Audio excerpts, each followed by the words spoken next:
Okay, hello everyone. Greetings to you all. I'm happy to be joined by Mr. Oluwafemi Matthew Akinbode from Nigeria, and we're going to be discussing the topic on smoking scenes in Nollywood films. These are some of the most popular movies that many of us have seen, especially in Africa. So, very first question to you, Mr. Bode. I have seen the Nollywood movies going on YouTube. You actually don't need even to buy a CD. And I wanted to find out, how bad is the problem of smoking scenes in Nigerian movies that Nigerian Tobacco Control Alliance had to engage in this campaign? How bad is the problem of smoking scenes in Nigerian movies that the Nigerian Tobacco Control Alliance had to engage in this campaign? Thank you very much. I'll tell you a story. Sometimes around 2003, as a young tobacco control advocate, we embarked on what we call the FCTC ratification tour of some West African countries. It took us to Nigeria, Togo, and Ghana. I mean, as key countries that we want to quickly ratify. That was around 2004, rather. And we had a press briefing in Accra. And then after the press briefing, the journalist walked up to me and said, "Look, you spoke very well about the harms of smoking and government to act. But what are you doing about smoking in Nigerian movies?" And that, if you watch Nigerian movies, which is called Nollywood, you think that every girl should smoke. That really touched me, because I knew she was answering a very sincere, question. And since that time, we have developed interest in what goes on in the movies industry in Nigeria and of course in Africa. Now, if you look at it, Nollywood is now the second largest, movie production hub in the world after Bollywood in India. Nollywood turns out about 2,500 movies every year. These movies are becoming very popular, not only in Nigeria, but now across the globe. In fact, a lot of them are, getting to international presentations and movie houses across the world. And what we've seen since that time, because almost immediately after that time, we did a screening of some movies we picked across the streets. And the depiction of smoking by artists was very worrisome. And studies after studies have shown that there are glamorization of smoking in Nollywood. There are scenes that they smoke unnecessarily. In fact, in the earliest set of movies, we actually saw some indirect advertising, product placements, and the rest of them. And you also must know that as African countries are beginning to implement FCTC compliant national laws, some of those countries are beginning to enforce the ban on tobacco advertising, sponsorship, and promotion as we traditionally know it.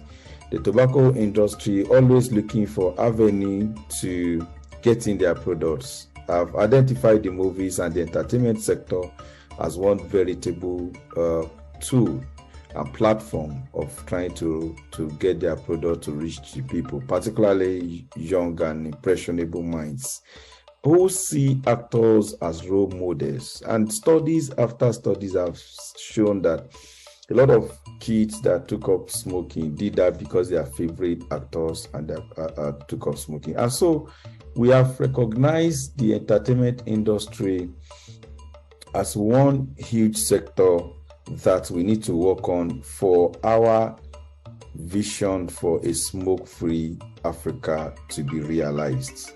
And that we need to plug every loophole, every platform that the tobacco industry wants to explore to continue to sell their addiction products to Africans and African youth. So that informs the reason why we said, look, we need to design a program that will target that sector and then get the sector on board the vision of a smoke-free Africa. And we appropriately title it Smoke-Free Nollywood.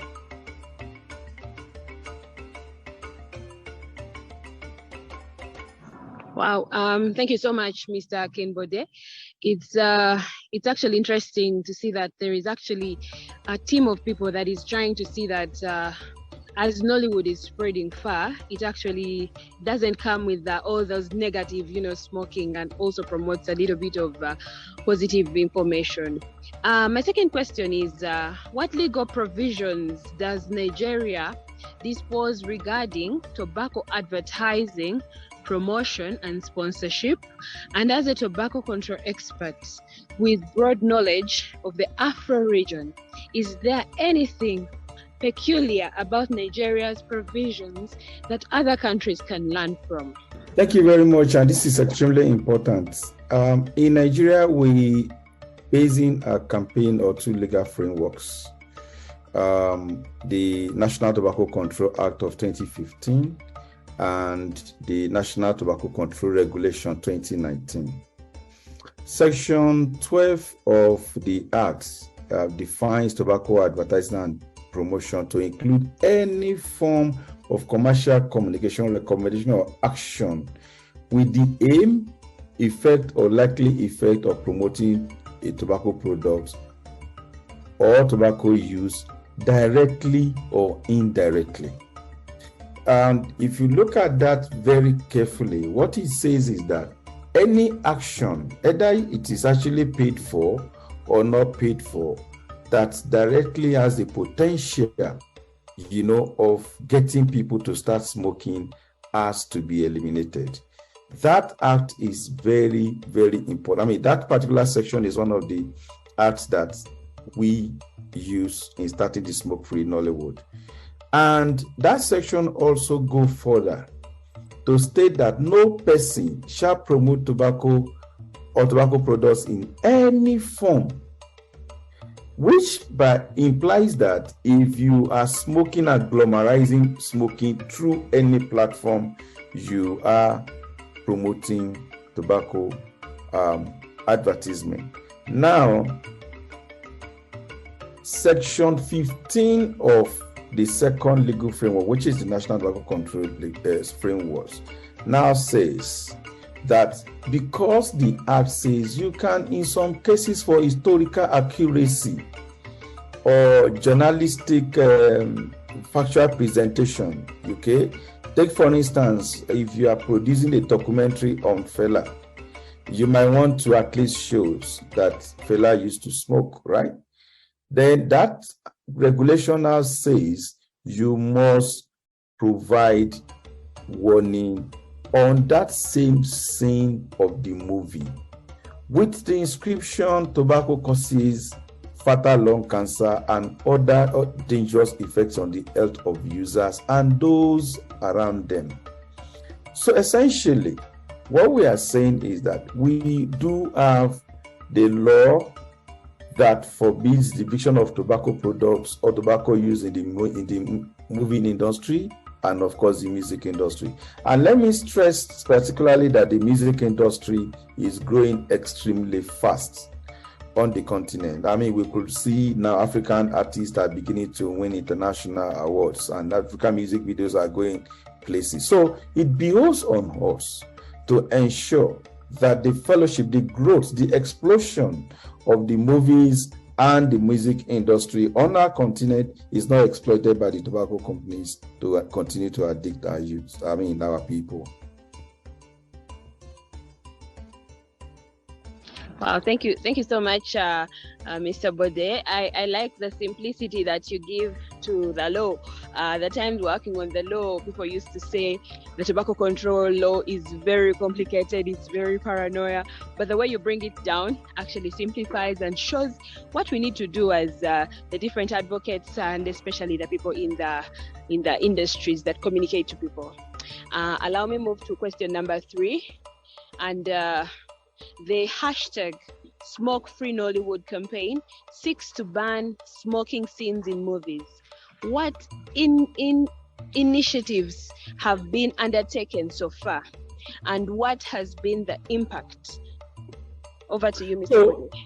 So let me make something very clear that when we started this campaign, we didn't start the campaign as a punitive campaign. What do I mean? We didn't start by asking government to jail people in the movie industry or do an immediate crackdown. There were 4 legs of the campaign.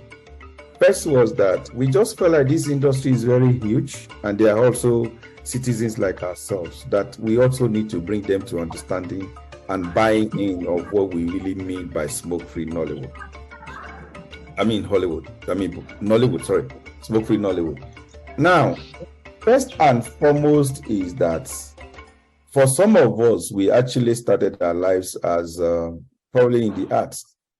And we do know how actually smoking had affected artists, musicians, journalists, and the rest of them. And we say, look, let us sit down. This is about the health of all of us, yours inclusive, even as a producer, as an artist, as a director, whatever role you play in the industry. So all of us together needs to look at how these particular products affect our lives. And we had series of engagement with them to be able to secure their buy-in. And the reason for that is that, look, there is the easiest way to enforce the law is when people already become stakeholders, partners in those laws. And right now, if you pick Nigerian movies as a result of some of our engagement, you'll find out that there is drastic reduction of smoking in those movies. A lot of the big movie houses in Nigeria had committed personalities in the movie industry to reduce, cut off unnecessary smoking in the Nollywood movies. Secondly is what I call the enforcement of the law.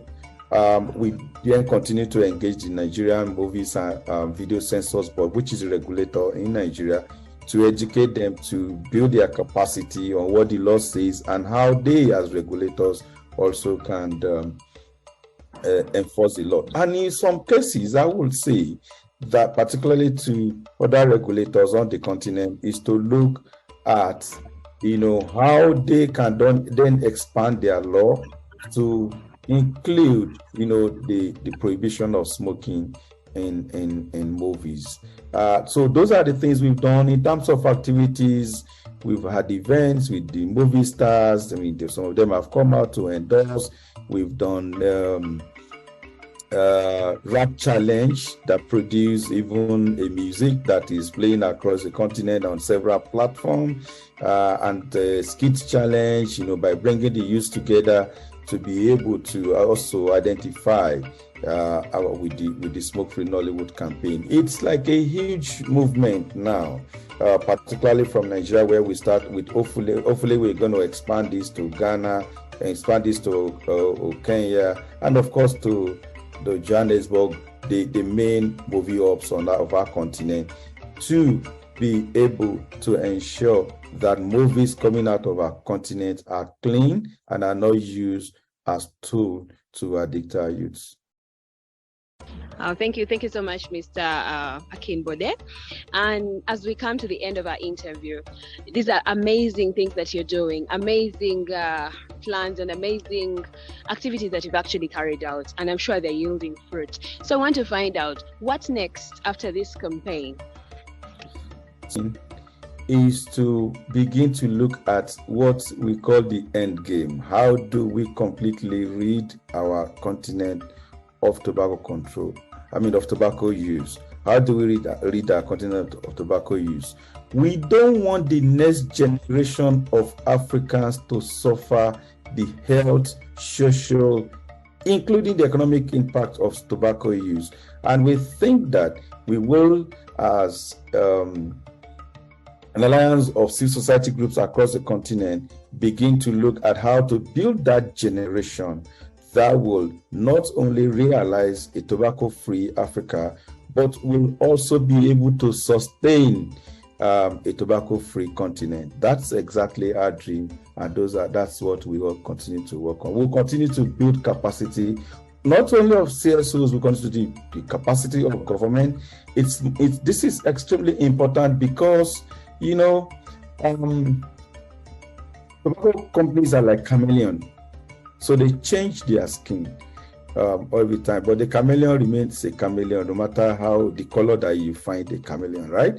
Now, tobacco companies are beginning to introduce several new novel products on our continent. We need to continue to engage our government to say tobacco is tobacco regardless of whatever package they put them, and ensure that our laws on the continent are updated, they are revised where necessary, to be able to take care of all these novel products that the industry want to continue to dump on our continent. Wow, thank you so much, Mr. Akinbode. Indeed, we all dream of a tobacco-free Africa, and like you said, continued engagement of the government and update of our laws. Thank you so much. We've come to the end of our interview, and my name is Asaba Linda from Uganda Health Communication Alliance in Uganda, definitely.